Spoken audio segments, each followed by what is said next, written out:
The loudest voice rarely commands the room. True dominance lies in the silence you wield. Today, you will learn how to bend groups with nothing but the weight of your quiet presence. Observe the world of men and women in their natural state, chaotic, grasping, eager to speak, desperate to impress. In this disordered theater, those who master speech are many, yet those who master silence are few. Silence is not weakness. It is the shadow through which power moves unseen, the unseen hand that shifts allegiance and fear alike.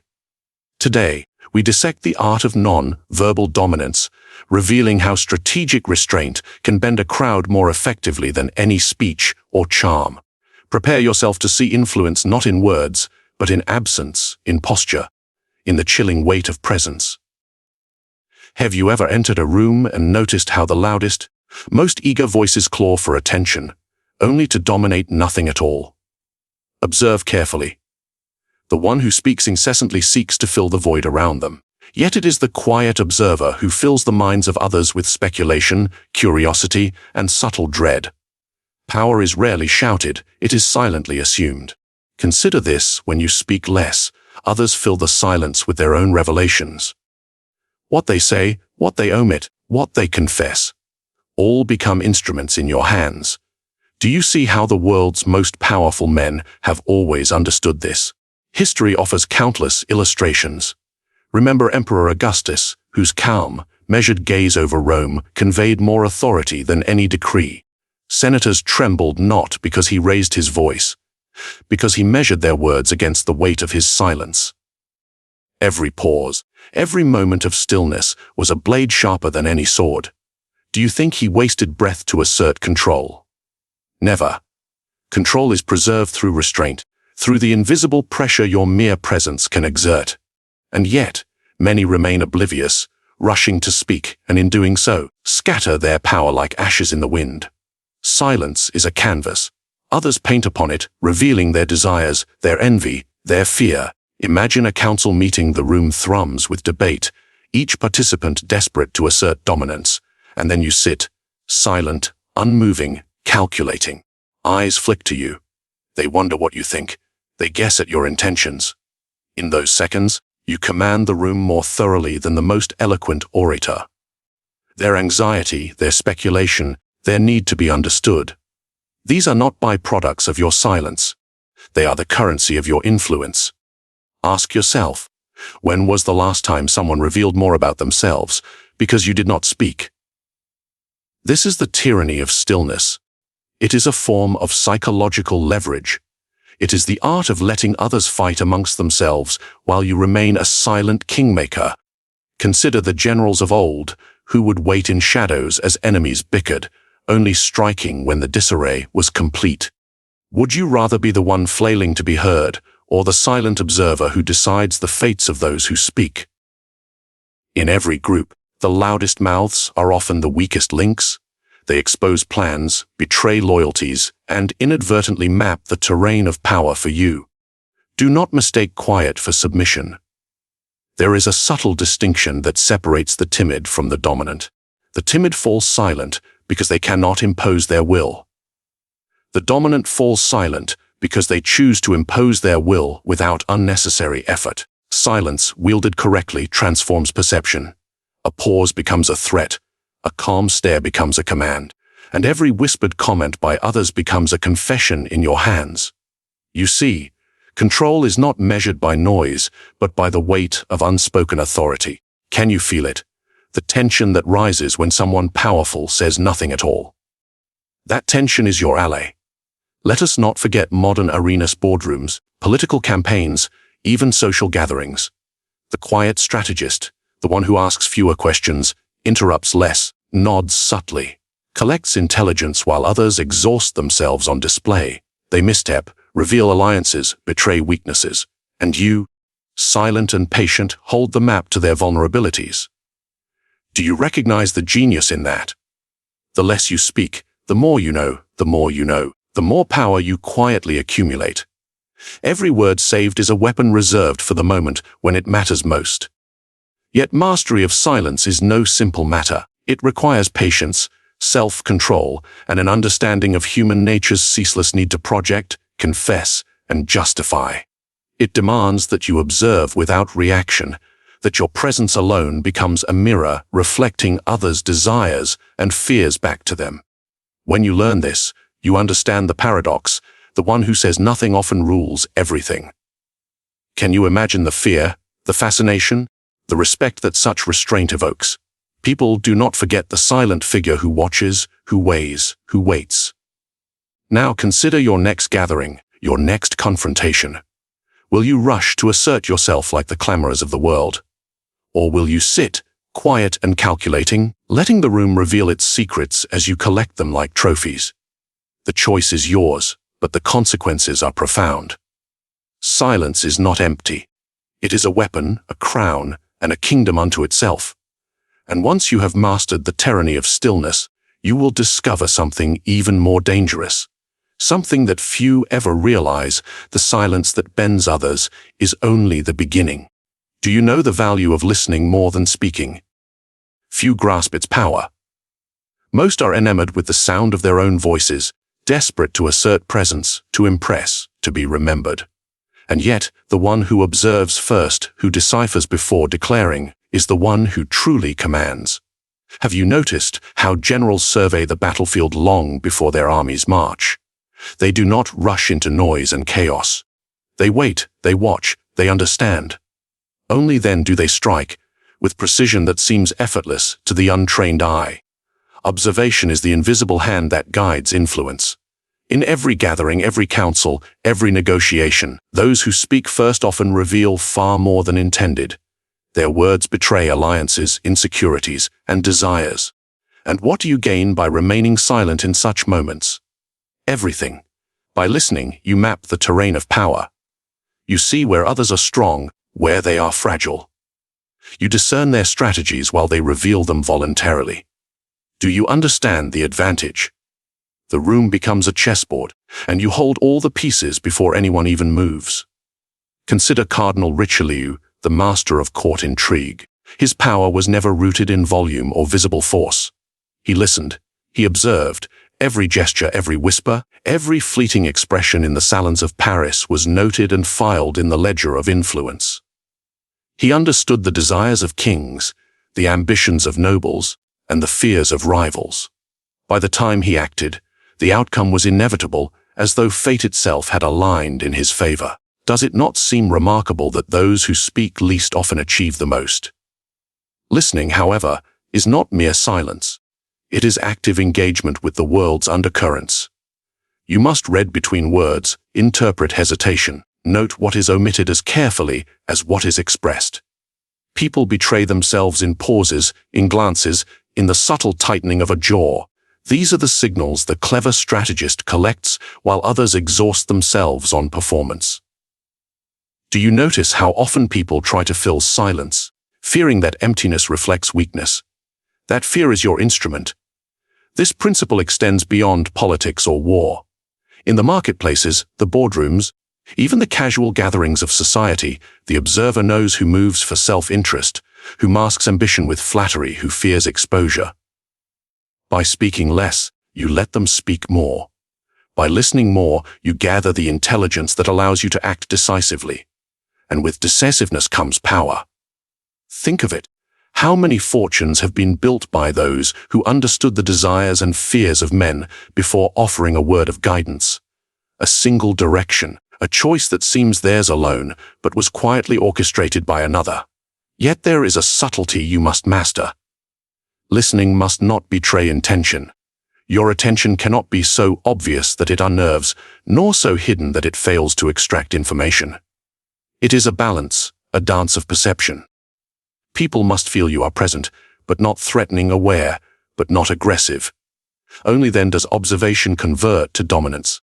Only then do whispers become confessions, missteps become strategies, and the room bends, almost imperceptibly, to your insight. Ask yourself, when was the last time you truly listened with the intent to understand, rather than to reply? How often do you allow your judgments to be clouded by your desire to be heard? The world favors the patient, the calculating, the quiet strategist.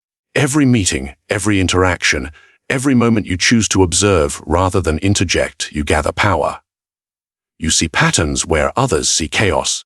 You predict moves before they are made. You become a master not of noise, but of consequence. History rewards such patience. Think of the generals who awaited the enemy's reveal, the monarchs who discerned disloyalty in the smallest gestures, the merchants who negotiated fortunes by reading hesitation and greed. In every case, victory came not from speaking first, but from knowing first. And when the moment for action arrived, it was devastating in its precision, leaving rivals bewildered and defeated, wondering how the outcome had seemed inevitable. So, will you continue to rush, speaking to impress, to assert, to be noticed? Or will you wait, watch, and collect the truths that others spill unknowingly? Mastery of observation transforms not only your understanding of groups, but your ability to bend them to your will. It is the silent engine of influence, invisible yet unstoppable, patient yet inevitable. And once you have learned to see all before acting, to understand every hidden motive and unspoken fear, you will realize a chilling truth. The world can be commanded not by force, nor by eloquence, but by knowledge quietly amassed. But knowledge alone is only the beginning. The next step is to transform it into control, a transformation far more dangerous than mere observation, and far more subtle than brute authority. Have you ever noticed how silence can terrify more than the sharpest words? Consider the generals who, before battle, would send no messages, give no warnings, speak no threats. Yet armies trembled at their mere presence. Silence is not emptiness, it is a blade, invisible yet cutting. It carries weight, and those who master it wield fear as easily as loyalty. Do you see the difference between speaking to intimidate and using silence to dominate? One is noise, fleeting and shallow. The other is control, deep and inescapable. Look to history. The Duke of Milan, Ludovico Sforza, understood this well. In court, he rarely spoke without necessity. Yet when he did, his words struck with precision. Between those rare utterances, his silence spoke volumes. Nobles around him were unsure of his thoughts, his intentions, his next move. They speculated, they feared, they overextended themselves. Every silence was a trap, every pause a test. Do you recognize the subtlety? Silence forces others to reveal themselves. It compels them to act, often rashly, in an effort to fill the void. Silence as a threat is a calculated form of power. You must understand its psychology. Humans are uncomfortable with ambiguity. When a leader or presence offers no sound, the mind searches for meaning. Every glance, every shift of posture, every delayed response becomes amplified. People project motives, invent intentions, and in doing so, expose weaknesses they would otherwise conceal. Ask yourself, how often have you revealed more in your anxious attempts to explain yourself than in any battle of words? The same principle applies to others. By remaining silent, you turn their compulsions against them. Consider the example of Tsar Nicholas II before the Russian Revolution. His indecision, his passive silence in moments of crisis spoke louder than any decree. Nobles and generals misread his intentions. Citizens speculated endlessly, imagining horrors and conspiracies where none were planned. Silence can be a weapon, yes, but wielded incorrectly, it can also invite disaster. That is why mastery is essential. Silence must be deliberate, calibrated, and loaded with expectation. It must feel like a choice. Ominous, patient, and inescapable. Psychologically, silence amplifies presence. It gives weight to the unseen, legitimacy to the unspoken. In a group, when one sits quietly while others quarrel, plotting alliances, and revealing secrets, the silent figure assumes a position of unspoken authority. Each participant senses that to speak recklessly is dangerous.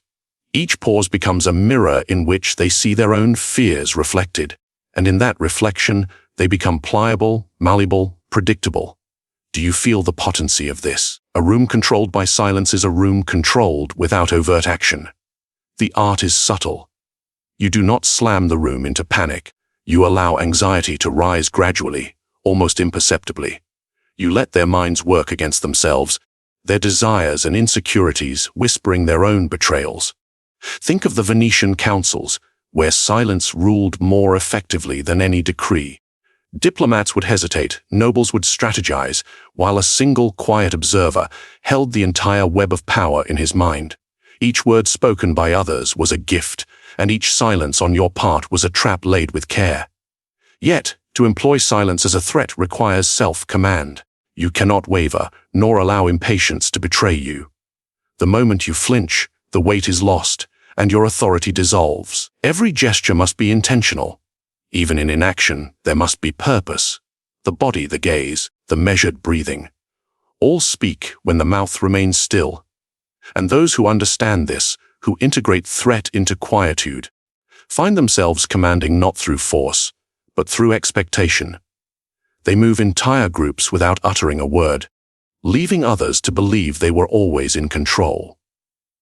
Ask yourself, when last did you feel a presence that commanded your attention without speaking? How long did the tension linger, and what did it compel you to reveal? That is the potency of silence as threat. It does not shout, it insinuates. It does not strike, it coerces. And it is far more difficult to counter than any visible aggression. And remember this: once others begin to fear your silence, once they anticipate the weight of your unspoken judgment, you are no longer merely present. You are in command. Yet fear is a delicate instrument. Handle it carelessly, and it becomes resentment. Handle it wisely, and it becomes obedience. But mastery of silence as a weapon is only part of a greater strategy. For to dominate without speaking is potent. But to know when to break that silence, and how, is where true power lies. Have you ever felt the subtle force of someone's presence before they uttered a word? It is not magic. It is posture. Gesture, the unspoken language of power. Humans are endlessly influenced by what they see more than what they hear. Consider a king entering his throne room. The tilt of his chin, the slow sweep of his gaze, the deliberate placement of hands upon his scepter. Each motion, each pause, communicates command far more effectively than any speech. Do you understand how easily control can be exercised without words? History teaches us this lesson repeatedly. Recall Napoleon Bonaparte at Austerlitz. He did not merely order his troops, he moved among them with purpose, measuring, adjusting, his eyes sharp, his stance resolute. Soldiers felt his confidence before they heard it. Generals reported that his mere gesture could silence disputes and redirect strategy. Authority in motion is authority felt. Can you imagine the fear and awe inspired by a man who does not demand obedience but embodies it in every movement? Posture and gesture are not trivial. They are instruments of dominance. The way you stand in a room signals intention, strength, and confidence. A straight back, shoulders squared, head held deliberately. These are not mere habits, they are tools of psychological influence. People unconsciously measure your worth, your capability, your danger by the rigidity or laxity of your form. And when combined with measured, deliberate gestures, the effect is devastating. A raised hand, a subtle nod, a slow deliberate step, each communicates authority and expectation. Consider the court of Louis XIV, the Sun King. His courtiers were meticulously trained to interpret every movement, every gesture, as a sign of favor or disfavor.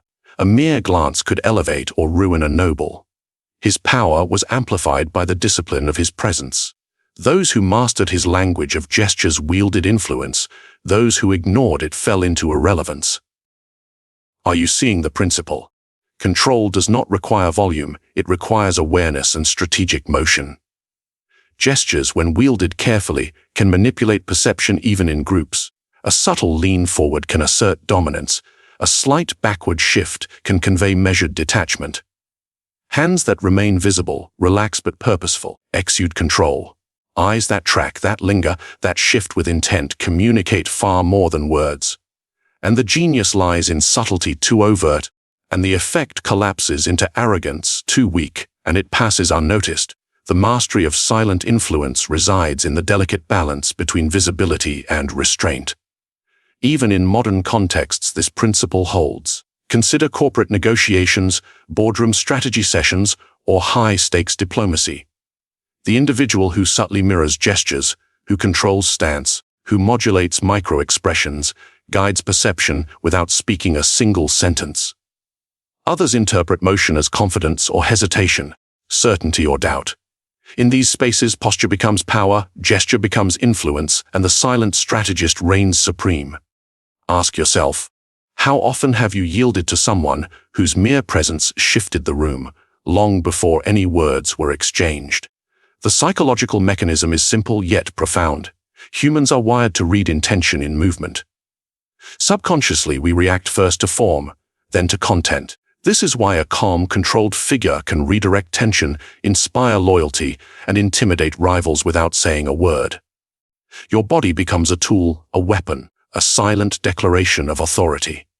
And the effects ripple outward. The group interprets not just your position, but your presumed capability, your control, your dominance. To harness this power, you must cultivate awareness of self and others. Every gesture, every stance, every shift of weight must be intentional. Observe how others move, and anticipate how your own motion will be interpreted. Your presence alone should answer unasked questions. Who commands here? Who observes? Who decides? When these questions are settled in others' minds before a word is spoken, you are no longer merely present. You are the center of control. But understand, this silent influence is not passive. It is active, strategic, and purposeful. Every tilt of the head, every measured step, every gaze that lingers, must be designed to shape perception, to bend dynamics subtly yet irreversibly. And when the room finally bends to your motion, it will seem natural, inevitable, as though your authority has always been absolute.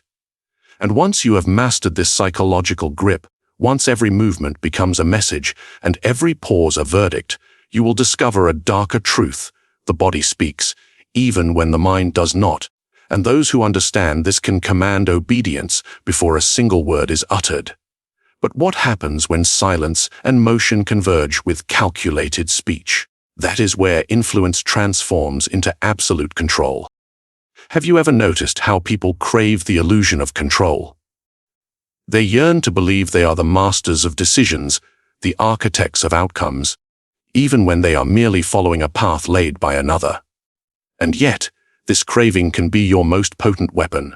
Why force compliance when you can craft the perception of freedom and let others bind themselves willingly? Ask yourself, when have you truly achieved obedience through command, and when through subtle orchestration? The answer defines power. History is replete with those who understood this principle. Consider Cardinal Richelieu once more, who allowed kings to feel that decrees were their own, while in reality he shaped policy and loyalty with unseen hands. Nobles believed they were advancing personal interests, when in truth they marched according to his design. Did they resent him? Rarely. They were seduced by the sense of autonomy. This is the essence of illusionary control. The mind that believes it governs is far more malleable than the one that knows it obeys. Observe the psychology. Humans are inherently defensive of autonomy. Command directly and resistance rises.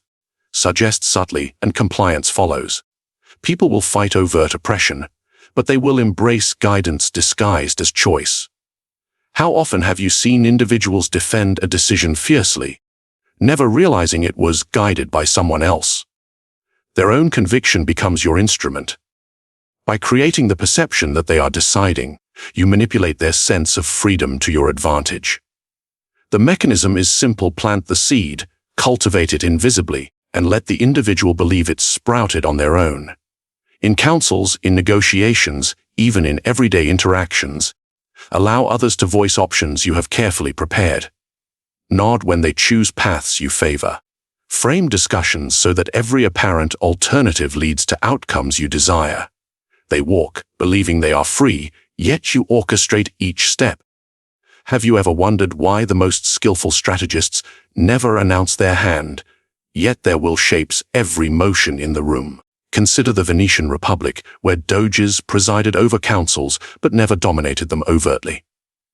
Influence was wielded in whispers, gestures, and subtle guidance. Senators were convinced they were steering policy.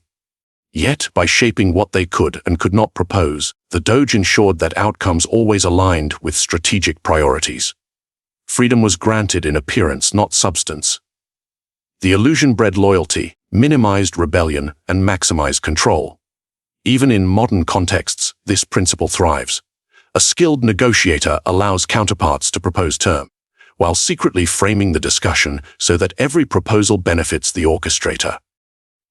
A manager lets a team choose projects, yet the available options, the framing of criteria, and subtle endorsements ensure that the chosen path serves the leader's objectives. People comply when they believe they are in command. How many battles, deals, or alliances have been won by guiding perception rather than issuing orders? But beware, the art requires precision.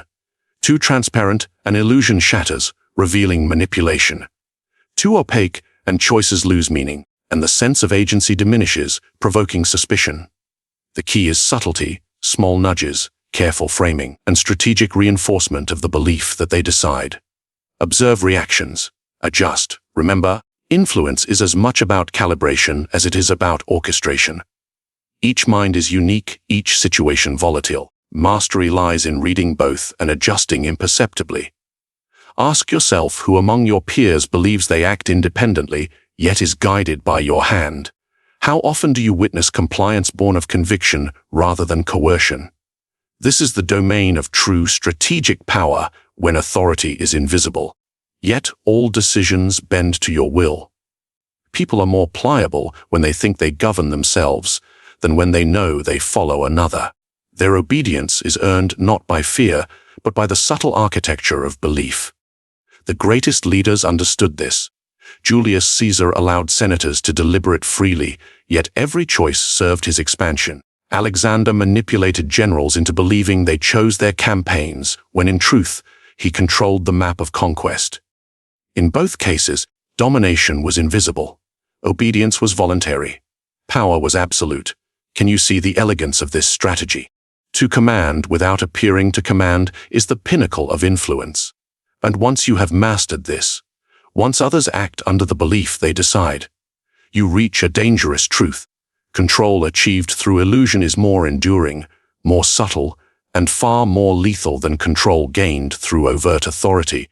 But the question remains, how will you sustain it when suspicion begins to stir, when minds start to question the freedom they believe they possess? That is the peril, and the art, that awaits the next revelation. Have you ever noticed how fear and desire can move men and women with more precision than law or logic? One trembles at the shadow of a silent glance, another bends toward the promise of attention, approval, or forbidden opportunity. To manipulate these twin forces is to command the psyche itself. Ask yourself, do you seek obedience through force or influence through fascination? The difference is subtle, but it is the difference between temporary compliance and permanent control. Consider the courts of Renaissance Italy. Princes and courtiers alike understood that people serve most willingly when torn between awe and apprehension. A single gesture could inflame desire, a withheld word could instill dread. Lorenzo de' Medici, for example, held Florence in sway not merely by wealth or title, but by cultivating an aura of unpredictability. His presence invited loyalty, yet suggested peril. Nobles were drawn toward him, compelled by curiosity and ambition, yet wary of overreach. Does this not illustrate a simple truth? Humans are malleable when their emotions are subtly manipulated. Desire is a lure, fear is a leash. Together they bind. When you sit quietly in a gathering, measuring, observing, you project both. Your calm detachment creates fascination. Others seek your approval, attempt to read your thoughts, strive to win a place in your silent judgment. Simultaneously, the uncertainty of your intentions evokes fear. They hesitate, calculate, misstep, all under the weight of your unspoken power. Ask yourself, how many times have people betrayed their own instincts in pursuit of a silent figure's favor, only to realize they were being guided, nudged, or trapped? That is the essence of strategic influence. History offers lessons in every corner. Catherine de' Medici ruled not through proclamations alone, but through orchestration of desire and dread. Courtiers vied for her attention, fearful of her displeasure and eager for her favor. Poisoned whispers, calculated absences, subtle gestures, all cultivated an environment where compliance was chosen, not enforced. The court became a stage, and she the silent director. Can you see how mastery of these forces allows control without overt domination? Psychology explains it. Humans respond to uncertainty and reward in predictable ways. When approval is rare, desire intensifies. When consequences are ambiguous, fear amplifies. By controlling the cadence of your engagement, when you speak, when you appear, when you remain silent, you regulate these emotions in others. A well-timed glance, a brief nod, a slight frown. These are instruments fine-tuned to create submission or fascination at will. Your presence becomes a lever, and the group's emotions the fulcrum. Even in modern arenas, the principle endures. Consider the boardroom strategist who smiles rarely, yet watches constantly. Employees seek that rare smile as a reward, fearing the unspoken consequences of misstep. Negotiators adjust every proposal, conscious of subtle shifts in posture, tone, or gaze. Leaders cultivate mystique, knowing that desire for attention and fear of reprisal are far more pliable than rules or directives. Ask yourself, who truly wields influence? The one who shouts orders, or the one who evokes obsession through presence alone? The manipulation is delicate. Overplay desire, and you breed arrogance or distraction. Overplay fear, and you provoke resistance or rebellion. The greatest strategists maintain balance. The group oscillates between anticipation and hesitation, yearning and trepidation. Every interaction is calibrated to keep attention fixed, allegiance fluid, and action predictable. The silence, the subtle gestures, the controlled access, they become the invisible scaffolding of power. Consider the psychological grip in action. When people are drawn to you by curiosity, ambition, or fear, they reveal themselves. Secrets, ambitions, insecurities, all are offered voluntarily. By modulating your presence, you harvest intelligence, manipulate decisions, and bend group dynamics without a single overt command. This is influence incarnate, invisible, enduring, and inescapable. Ask yourself, are you willing to sit quietly, to let fear and desire do your work, to command the room without raising your voice? Mastery of these forces is not an accident. It is deliberate, patient, and observant. Those who understand it wield power that is deeper, subtler, and far more unassailable than any visible authority. And once you have learned to orchestrate fascination and fear with precision, once you have become the silent axis around which the group revolves, you will confront the final truth of dominance. Submission is merely the precursor to ultimate control, and the human mind, once guided by desire and fear, can be shaped in ways that words alone could never achieve. Do you know the true power of departure? Many believe influence ends when one leaves the room. They are mistaken. In strategy, timing is as potent as action. Knowing when to speak, when to vanish, and when to let silence dictate outcomes transforms presence into legend. Ask yourself, how often have you lingered too long, spoken too soon, or acted impulsively, only to see control slip through your fingers? The wise understand that mastery often resides not in what is done, but in what is withheld. History offers lessons in calculated exits. Consider the great Venetian diplomat who, after hours of negotiation, would rise quietly, make no final declaration, and leave the chamber. The delegates, unsure of his intentions, left in speculation, guessing his judgments, revealing priorities, and overextending themselves in anticipation of his next move. The silence after his departure carried more weight than any argument presented. Do you see the principle? Presence is powerful, but absence, strategically employed, is decisive. Timing is essential. Speak too long and your authority dilutes. Act too late and opportunity passes. Exit at the precise moment and the impact of every word, every gesture, every silent pause amplifies. Napoleon understood this in the art of warfare. He would withdraw units only to lure opponents into overreach, to reveal hidden vulnerabilities, to mislead their expectations. The battlefield, like any room of power, is shaped by those who command presence and absence with equal skill. The psychological mechanism is subtle but devastating. Humans crave closure. When you leave unresolved tension, you force others to think, speculate, and even act according to your invisible design. Their decisions, their anxieties, their ambitions are now channeled through the vacuum you leave behind. Ask yourself, how often have people overcompensated, revealing intentions or making miscalculations simply because the silent architect had departed? Absence is leverage. Absence is control. Even in politics or commerce, exit mastery is critical. A CEO leaves a negotiation mid-discussion, allowing competitors to fill the silence with concessions.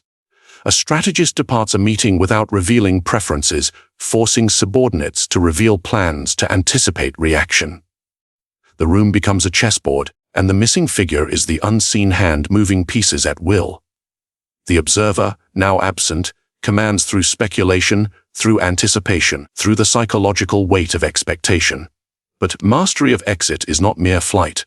It is deliberate, calculated, and purposeful. Consider Julius Caesar, who often left gatherings or councils precisely when tension peaked. Senators would speculate endlessly about his motives. Allies would act preemptively to align with his unseen plan. Enemies would misstep, driven by uncertainty. To leave at the right moment is to transform yourself into a shadow omnipresent in influence, absent in form, feared and respected simultaneously. Do you perceive the subtle terror of a presence that persists after departure?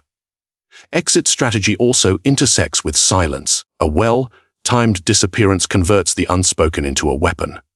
By controlling what is revealed, when, and to whom, you manipulate perception long after your voice is gone. People will fill gaps with assumptions. Assumptions that invariably favor your design if your previous presence has been disciplined, calculated, and commanding. Ask yourself, how often do you find yourself reacting to someone no longer present, and why? That reaction is power being exercised in absence. Observe this principle in action in social hierarchies. The quiet figure who departs first, who leaves anticipation lingering, who lets silence fester, becomes a center of gravity. Others speak too much, act too quickly, reveal too much. Their missteps, driven by the vacuum, serve the absent strategist. The room bends, decisions are revealed, and influence is exerted, all without uttering another word. And finally, recognize the paradox. True dominance is achieved when your absence has more authority than your presence. The most strategic leaders cultivate anticipation, fear, and desire, only to depart, leaving the group entangled in their own projections. The outcomes you desire unfold quietly, inevitably, and invisibly. Ask yourself, can you master the art of leaving at precisely the right moment, of speaking just enough to guide, of letting silence orchestrate the final moves?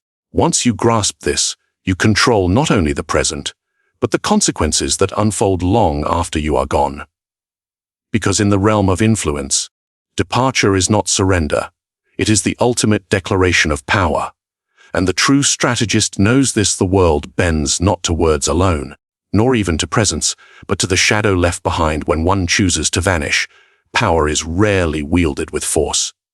It is exercised in silence, in observation, in the spaces between words. Those who speak most rule least. Those who listen watch and withdraw at the right moment, shape destinies unseen. Do you see it? The mind bends before subtlety, not command. Desire and fear are your instruments. Presence and absence, your tools. Every gesture, every pause, every calculated exit. An unseen hand moving others like pieces on a board. Control without their knowledge is mastery. It is the art of influence concealed, the shadow that guides without revealing itself. Now, reflect, who around you acts freely, yet dances to your unseen rhythm? Who reveals secrets, ambitions, or fears without realizing the architect of their actions? If this insight intrigues you, if the shadows of strategy call to your ambition, comment your thoughts below. Subscribe to uncover more Machiavellian tactics. Share this knowledge and let others learn the power of subtlety, silence, and unseen control.